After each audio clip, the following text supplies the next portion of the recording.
Share ako ngayon sa school. So, let's go vlog. Come with me.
Sana kami here.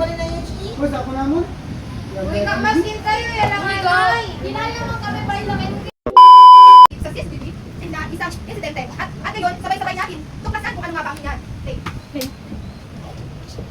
Number 2. Ano ko?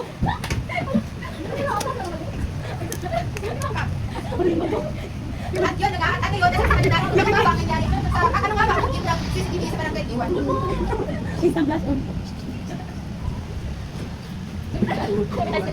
Papi, tatakas, habol itipo, pitas, tata malawat. At ngayon naman, ngayon natin alamin kung ano nga ba ang katotohanan sa nangyari doon. Kaya Eliza, maaari mo ba ipahayag kung ano nga ba ang nangyari siya sa Iwan? Maraming salamat, Ashley. So ngayon, nandito ako sa barangay Iwan. Kung saan ang nangyari na insidente, may napatay na babae. At may isang babae na nakita sa incident. Maaari mo bang sabihin sa amin ang pangyayari? Habang nalilinis ako, may narinig akong sigaw ng babae. At kung bakit, of course. Tapos, yung naglabas na ako sa bahay, nakita ko sa dalawa kong mata, madaming dugo, at isang babaeng patay. Yun ako. Maraming salamat. Ako. Lokin niya sa kamantungan niya sa kamantungan niya. At narito ngayon ako, maaari mo bang sabihin sa amin kung bakit mo nagawa? Kaya nagawa ko at kami patay. Bakit kami pagkakas?